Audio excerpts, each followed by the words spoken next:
নমস্কার, আমি রিপাবলিক বাংলা থেকে উপস্থাপক ময়ূর বলছি। हे भगवान तेरी लीला अपरंपार है। দেখুন আমাদের পার্শ্ববর্তী দেশ বাংলাদেশে কি চলছে, এখানে বাংলাদেশের প্রত্যেকটি মাদ্রাসায় কি চলছে। এখানে জঙ্গি উৎপাদন হচ্ছে, ভারত বিদ্বেষী হয়ে উঠছে এরা। বাংলাদেশ নিয়ে বিস্তারিত তথ্য জানতে আমরা যাচ্ছি ভারতের বিশিষ্ট রাজনীতিবিদ সমাজসেবক শুভেন্দু অধিকারীর কাছে। দাদার কাছে 3 মিনিট সময়ের ভিতর থেকে দাদার কাছ থেকে কিছু মূল্যবান তথ্য আমরা আপনাদের সাথে শেয়ার করব। নমস্কার দাদা। নমস্কার। কেমন আছেন দাদা? জি ভালো আছি।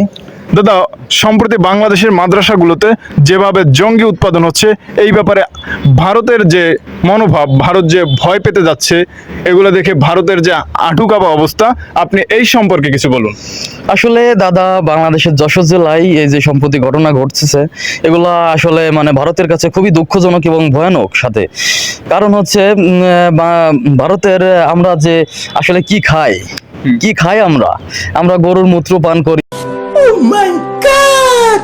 এগুলাতে শরীরের জন্য খুবই ক্ষতিকর, এগুলার জন্য শরীরের হাড় দুর্বল হয়ে পড়ে, যা আমাদের জন্য খুবই বিষয়টা খারাপ।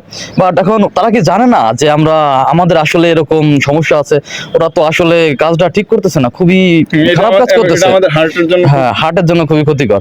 আসলে এদের জন্য আমাদের ভারতবাসীর অবস্থা মানে একেবারে কি বলবো দাদা, পেটের ভিতর পায়খানা করে দেওয়ার অবস্থার মতো হয়েছে, যা মানে খুবই দুঃখজনক এবং ভাষা প্রকাশ করা যাচ্ছে না। এবং না বললেই নয় দাদা, আসলে তারা ঠিক করেছে না। আর তারা হচ্ছে এই যে জঙ্গিবাদের মতো পোশাক আশাক পরে AK-47 নিয়ে যে করতেছে, এগুলা দেখে দাদা আসলে আমার তো অবস্থা খারাপ হয়েছে, বাট আমাদের পুরো ভারতবাসীর অবস্থা খুব খারাপ হয়ে গেছে। এবং তার সাথে মানে দুঃখ প্রকাশ করতেছে যে তারা মানে এই কাজটা ঠিক করেনি, মানে আমাদের জন্য এটা খুবই দুঃখজনক দাদা। দর্শক বৃন্দ, আপনারা ইতিমধ্যেই দেখেছেন এই বাংলাদেশ নিয়ে এই যে আপত্তিকর ঘটনা ঘটেছে, এর জন্য আমাদের পুলিশ বাহিনীদের অবস্থা অত্যন্ত শোচনীয়। আপনারা দেখতে পাচ্ছেন পুলিশরা কিভাবে গরুর মূত্র পান করছে এই ভয় কাটানোর জন্য। পুলিশ বাহিনীর এইভাবে যখন জানতে পারছে যে এটা আসলে একটা খেলনা পিস্তল ছিল, ককশেট দিয়ে বানানো, উপরে টেপ পেঁচানো, এটা দেখে তাদের হাই প্রেশারটা মোটামুটি একটা পর্যায়ে এসেছে। হ্যাঁ, কিন্তু তাদের যে এই যে ভয়টা কাটানোর জন্য তাদের বালতি গরুর মূত্র খেতে হয়েছে। এটার জন্য আমি অন্তত দুঃখ প্রকাশ করছি যে মানে তাদের এই যে এত মানে একটা তারা মানে ভয় তৈরি করছে ভারতের মনে, এটা খুবই দুঃখজনক। কারণ হচ্ছে এত বালতি গরুর মূত্র পান করা লাগতেছে, এটা মানে আসলে সবসময় মানে পাওয়াটা খুবই দুষ্কর, মানে যা সবসময় মানে সংগ্রহ করাও দুষ্কর, যা মানে এত নিম্ন পর্যায়ে নামতে হচ্ছে ভারত। এমনি আগে যা ছিল এখন মানে অনেক বালতি পর্যাপ্ত পরিমাণ লাগতেছে, যা ভারতের কাছে খুবই দুঃখসাধ্য ব্যাপার। ইতিমধ্যে শুভেন্দু অধিকারীর কাছ থেকে তার মহামূল্যবান তথ্য পেলাম। এবারে দেখি বাংলাদেশে কি চলছে, এটা বাংলাদেশের স্থায়ী নাগরিক যারা আছে তাদের কাছ থেকে কিছু তথ্য আমরা জানতে চাচ্ছি। দেখি ওই দূর থেকে আমাদের বাংলাদেশি সম্ভবত দেখে মনে হচ্ছে। হে দাদা শুনুন না দাদা। জি দাদা, আপনি কি বাংলাদেশি দাদা? জি হ্যাঁ, আমি বাংলাদেশি। দাদা, আপনি কি ভালো আছেন? জি ভালো আছি। দাদা, আপনাকে কিছু প্রশ্ন করবো, কিছু মনে করবেন না তো দাদা? হ্যাঁ, যা করবো না বলেন। দাদা, বাংলাদেশে যে জঙ্গিরা যেভাবে করতেছে, যেভাবে মাদ্রাসাগুলোতে জঙ্গি উৎপন্ন হচ্ছে, আপনি এই ব্যাপারে কিছু বলুন দাদা। না, আসলে এটা তারা ঠিক করে নেই। কারণ যশোরের যে ঘটনাটা হয়েছে তা আসলে আমরা খুবই দুঃখজনক। কারণ বিগত কয়েকদিন আগে পাকিস্তান থেকে একটি পেঁয়াজ ভর্তি জাহাজ বাংলাদেশে ছিল। তা পেঁয়াজের আকৃতি মনে করে ভারতীয়রা মিসাইল মনে করে তারা পেটে পায়খানা জমে গেছে।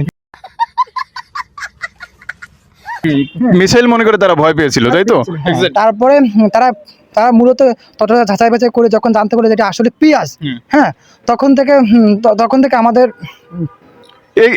এটার কারণেই কিন্তু ভারতের অনেক মানুষের বালতি মুত খেতে হয়েছিল এই ভয় কাটানোর জন্য। অনেক মানে ভারতীয়রা দেখতেছি প্রতিনিয়ত ভারতীয়রা গরুর মানে যে মল যেটা মূত্র পান করে প্রতিনিয়ত তাদের ঘাটতি পূরণ করছে, যে এতটা ভয় পেয়েছে। ঠিক আছে, এটা জেনেও কি বাঙালিদের এইভাবে যে জঙ্গি সেজে ভয় দেখানো কি ঠিক হয়েছে? আপনি কি মনে করেন? আসলে এটা মানে খুবই একটা অপরাধজনক কাজ করে ফেলেছে।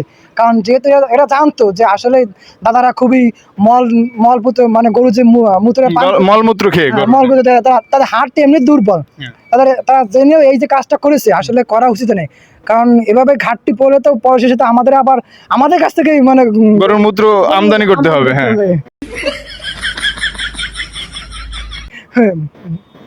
তো যাই হোক, ধন্যবাদ আপনাকে দাদা, অসংখ্য ধন্যবাদ আমাদের ব্যাপারে। আর ভবিষ্যতে কি এই ধরনের কাজ বাংলাদেশ করবে কিনা আপনি কি মনে করেন? না, আর হয়তো করবে না, কারণ এইভাবে যদি করে হঠাৎ করে দেখবেন ভারতীয় সব উদয় হয়ে গেছে। কারণ এরকম মানসিক ভয় ভ্রান্তি নিতে ভারতের অস্তিত্ব টিকে থাকা দুষ্কর হয়ে যাবে। বুঝছে। আর তো আমি শেষে পরিষেবা বলে যাচ্ছি, ভারতীয় দাদারা আপনারা বেশি বেশি করে মলমূত্র ত্যাগ করবেন, কারণ পরিশেষে সামনে হয়তো যুদ্ধ বেঁধে বসতে পারে। কারণ আমরা যেহেতু হাট দুর্বল, আরো ভালো করার জন্য আপনারা মলমূত্র আরো ভালো করে ত্যাগ করবে। ঠিক আছে। যাই হোক, ধন্যবাদ দর্শক বৃন্দ। আমরা এখন একজন বিশেষজ্ঞের কাছে যাব, তার কাছে আমরা জানতে চাবো ভারত বাংলাদেশের সম্পর্ক বর্তমানে কেমন, ভবিষ্যতে কেমন হতে পারে। এই যে বর্তমানে কিছুদিন আগে বাংলাদেশে যে ঘটে যাওয়া যে একটা আপত্তিকর ঘটনা, এইটা নিয়ে বাংলাদেশের সাথে ভারতের সম্পর্ক কেমন হতে পারে, ভবিষ্যতে এর ইফেক্ট কতটা পড়তে পারে। চলে যাচ্ছি আমরা ফটিশ চন্দ্রের কাছে। তিনি একজন বিশিষ্ট সমাজসেবক এবং অন্যদিকে একজন গবেষক। নমস্কার দাদা। আমি হিন্দু সম্প্রদায় না, তবুও নমস্কার। নমস্কার দাদা, বসুন দাদা। ঠিক আছে, আমরা দাঁড়ায় কথা। কেমন আছেন দাদা? ভালো আছি, সবাই কেমন আছেন? দাদা, বাংলাদেশে সম্প্রতি যে ঘটনা ঘটে গেছে, ঠিক আছে, অত্যন্ত দুঃখজনক ভারতের কাছে। আপনি এই ব্যাপারে কিছু বলতে চাইলে আমাদের কাছে কিছু শেয়ার করুন।